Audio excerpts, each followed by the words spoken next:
Most people will not believe this until it is far too late. If you are 45 years old and quietly typing "how much should I have saved by now" into a search bar, you are not asking a financial question. You are checking whether the story you were told about work, saving, and security is still true.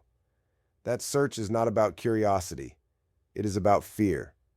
And history shows that when millions of people begin asking the same question at the same stage of life, the problem is never individual behavior. It is systemic failure unfolding in slow motion. My name is Marcus Blackwell. I am not a financial advisor, but I study financial systems through the patterns and cycles history leaves behind, the ones most people only recognize when the consequences are unavoidable. My purpose is simple: to expose the structure of what is happening beneath the surface of today's economy, and to show you how to protect yourself before instability becomes obvious to everyone else. I do not dramatize the future. I will explain it. Because once you understand how this system actually works, the anxiety you feel stops being confusing and starts making sense. These pressures are not personal shortcomings. They are signals of a cycle repeating. If you want to stay ahead of it, subscribe and follow along. Let me show you exactly why this question is exploding right now, and why the retirement calculator is quietly betraying you. Most retirement benchmarks were built from a time when the economic floor was sturdier. Wages rose more reliably with productivity, and the gap between earning and living costs did not feel like a trap. Housing was a shelter first, not a financial battlefield. Healthcare existed as a line item, not a second mortgage. And a pension, even a modest one, acted like a shock absorber that prevented one bad decade from destroying an entire life plan. That environment made simple rules feel true. Save a steady percentage. Invest in broad markets. Retire comfortably. That environment is gone. Today's 45-year-old is living through a completely different regime. Many watch defined benefit pensions fade into history and get replaced with self-directed accounts that put market risk directly on the individual. They survived multiple major market collapses and then entered the strangest era of modern finance, a decade where interest rates were pushed toward the floor, making savings accounts feel pointless while rewarding those already holding assets. Then came a sharp inflation shock that permanently rewired what everyday life costs. In the middle of all this, the benchmark never updated. The calculator stayed frozen, as if we still live in the same economic climate your parents planned in. Here's where it gets crazy. The internet is flooded with confident benchmarks that sound like law. Some say you need a certain multiple of your salary by a certain age. Fidelity, for example, popularized a guideline that aims for about 6 times your salary by around age 50 as part of its broader set of age-based multiples. But the brutal truth is that benchmarks are not prophecies. They are averages built on assumptions. And when assumptions break, averages become weapons. They make normal people feel like failures inside a system that moves the goalposts. Now let us talk about what the calculator rarely tells you. The real threat is not that your final number is too small. The threat is that you are measuring yourself with a tool that pretends the future will behave like the past. Most calculators assume stable inflation, smooth returns, and uninterrupted employment. They do not model a long period of high living costs. They do not model caregiving, divorce, illness, or an industry that gets automated out from under you. They do not model what researchers call sequence of returns risk, the reality that poor market performance early in retirement can permanently damage outcomes, even if long-term average returns eventually look fine.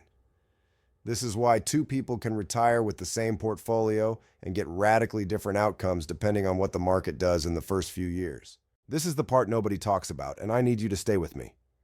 The retirement question at 45 is rarely about the spreadsheet. It is about time. You can recover from mistakes at 25 because time can compound. At 45, time becomes expensive. And when time becomes expensive, people start searching for certainty. They want a number that says, "You are safe." But the system you are living in does not sell safety anymore. It sells participation. It sells hope. It sells projections. History has seen this erosion pattern before. In the late Roman Empire, currency debasement quietly reduced purchasing power while the burden of taxes and instability rose. People did not panic at first. They adapted. They worked more. They saved harder. They tried to outrun the decay. The same psychological sequence appeared in Weimar Germany. People first believed they were mismanaging money until they realized money itself was changing. In the years before the Great Depression, people trusted that the market would bounce back quickly because the story of the era said it always would. Then the market did not bounce quickly, and time became the enemy. The common thread is not instant collapse. It is a slow loss of reliability. Stability fades first. Predictability disappears next. Confidence breaks last. And that last phase, the confidence phase, is where societies become dangerous. Not because people riot, but because people become brittle. One surprise bill can shatter the illusion. One layoff can turn a plan into panic. Now let us connect this directly to what makes midlife retirement anxiety so intense. Men in their 40s are often at peak responsibility. Mortgage, children, and sometimes aging parents all converge. The body begins sending signals too. Smaller energy, slower recovery, more medical checkups. At the same time, the job market begins to feel less forgiving because the higher your salary, the more expensive you look on a spreadsheet. And in a world where companies are reorganizing around automation, expensive is a word that keeps people awake at night. The fear is not just, will I have enough to retire? The fear is, will I be allowed to earn long enough to catch up? Here is the brutal truth. The retirement crisis is not just about savings rates. It is about risk transfer. Institutions used to carry more of the burden. Pensions carried longevity risk. Employers carried more stability. Healthcare costs were less explosive. Housing was less financialized. Over time, more and more of that risk was pushed onto the individual, while the individual was told the same old promise, just invest, just save, just be disciplined. When the outcomes fall short, people are told it is their fault. That is not economics. That is narrative control. And now we arrive at the most underestimated landmine in retirement planning: healthcare. Not the idea of it, the real cost of it. Fidelity's annual retiree healthcare cost estimate for a person retiring at age 65 in 2025 was about $172,500 in healthcare and medical expenses over retirement, and that estimate does not include long-term care. Let that sink in. That is a six-figure expense many people never model properly. Fidelity also warns that a meaningful share of Americans do not even factor health costs into retirement planning at all, and the share is higher among Generation X. When you ignore the biggest unpredictable category, you can get a retirement plan that looks fine on paper and collapses in reality. So what do you actually do about this? Not vague motivation, not hustle slogans, real solutions. And yes, we need to talk about prevention too, both personal prevention and the kind of changes society would need to reduce the pressure. But first, you protect your own household because history is clear. Systems change slowly, but personal crises happen fast. First, you stop treating retirement as one magic number because a single number assumes a single future. And history tells us there is no such thing. The safer approach is to build what I call a layered plan, a framework used implicitly by institutional investors and endowments but rarely explained to households. Layer 1 is survival. This is the non-negotiable floor, the ability to cover essentials even in a prolonged stress scenario: housing, utilities, food, insurance, basic transportation, and unavoidable medical costs. If this layer fails, every other plan collapses. Layer 2 is stability. This is the ability to maintain your core lifestyle without being forced to sell long-term assets during a downturn. It protects dignity and decision-making. Layer 3 is comfort: travel, upgrades, generosity, and discretionary goals. Most calculators jump straight to comfort because it is easy to model and easy to sell. That is why they create shame. They assume stability exists automatically. In reality, survival and stability must be engineered deliberately. Here is a practical way to build this without getting overwhelmed. Start by calculating your true baseline monthly burn rate. Not aspirational, real. Include housing, utilities, food, insurance premiums, property taxes, transportation, and a conservative estimate for medical costs. Then multiply that number by 12 to see your annual survival cost. Now ask a darker but necessary question. If markets declined sharply and stayed depressed for several years, could you cover that baseline without selling long-term investments at a loss? This is where the sequence of returns risk becomes real. Research from retirement finance shows that drawing down assets during early downturns permanently reduces portfolio longevity even if markets recover later. The simplest defense is not market timing, it is liquidity. Maintaining a dedicated cash or short-term reserve for near-term spending allows long-term investments time to recover. This buffer is not wasted money. It is insurance against forced selling. And avoiding forced selling is often the difference between a plan that survives and one that fails. Second, income resilience. Not hustle culture. Not exhaustion disguised as ambition. Resilience is about reducing single points of failure in your earning life. When your income depends entirely on one employer, one industry, or one narrow role, you are exposed to forces you cannot control. History shows that during every major transition, from industrialization to globalization to automation, the people who maintained income were not always the most talented. They were the most transferable. They could apply what they knew in multiple settings. Practically, this means identifying the core capability beneath your job title. Not the position, but the function. Problem solving, systems thinking, sales, analysis, training, operations, compliance, or coordination. Then you look for ways to express that capability outside a single organization. This might be consulting part-time, teaching internally transferable skills, building a small digital product, or earning a certification that is recognized across companies. Even a modest secondary income stream changes behavior. It reduces fear, increases negotiation power, and shortens recovery time after disruption. Do not anchor your identity to one logo. Anchor it to a skill that survives change. Third, debt becomes a strategic priority, especially high-interest debt, because volatility changes the math.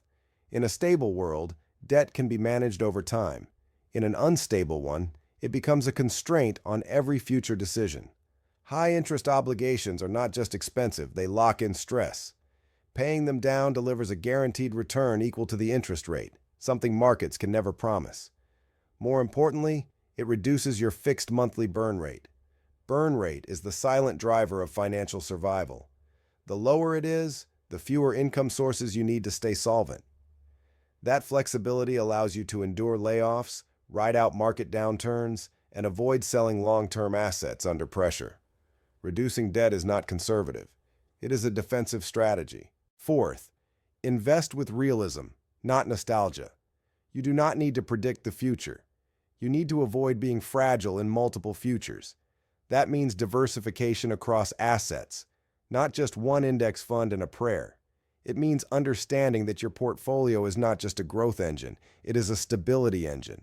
It means controlling fees, avoiding concentrated bets, and respecting risk. There is a reason professional research emphasizes that returns are not the only variable. Behavior is.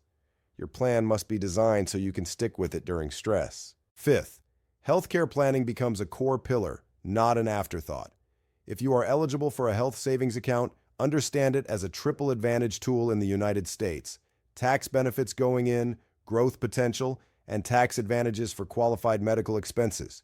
If you are not eligible, you still plan for health costs explicitly. You do annual preventative care. You treat weight, sleep, strength, and blood pressure as financial decisions because they directly influence future costs and future earning ability. This is not lifestyle advice. This is risk management. A medical crisis is often the event that turns a good-looking retirement spreadsheet into a tragedy. Sixth, redefine retirement itself, because the traditional model was a product of a short and unusual economic period. The idea of a hard stop at a fixed age assumes predictable markets, stable pensions, and affordable health care. Those assumptions no longer hold. The emerging model is a glide path, a gradual transition from full-time work to partial engagement. This can include part-time roles, consulting, project-based work, teaching, or operating a small business designed to scale down rather than grow indefinitely. Even modest earned income in later years dramatically lowers the required portfolio size and reduces sequence of returns risk because you are not forced to rely on withdrawals during market downturns. Just as important is the psychological dimension. Work provides structure, purpose, and relevance. Many men do not struggle financially in retirement first.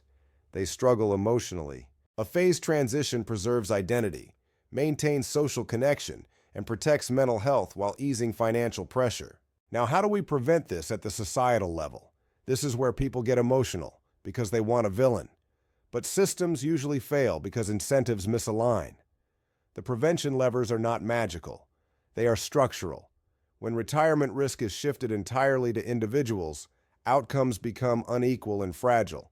When healthcare costs rise faster than wages, people will always feel behind. When housing becomes a speculative asset rather than shelter, working families lose stability. When financial education is absent, people learn through pain. The long-term prevention of a retirement crisis requires policies and institutions that reduce volatility for ordinary households, expand access to affordable health care, stabilize housing supply, and encourage long-term saving. Those are big levers. They move slowly, and that is why your personal plan cannot wait for them. Here's where most people go wrong. They wait for certainty. They wait for a headline that says, "Yes, you should be worried now." But history shows that preparation always feels unnecessary until it becomes urgent. The window to act quietly always closes before instability becomes obvious. If you are 45 and feeling behind, that feeling is not a verdict. It is a signal. It is your intuition recognizing that the old roadmap no longer matches the terrain. That awareness is not weakness. It is an advantage. Be honest in the comments. Not numbers, just this. Do you feel ahead, behind, or trapped?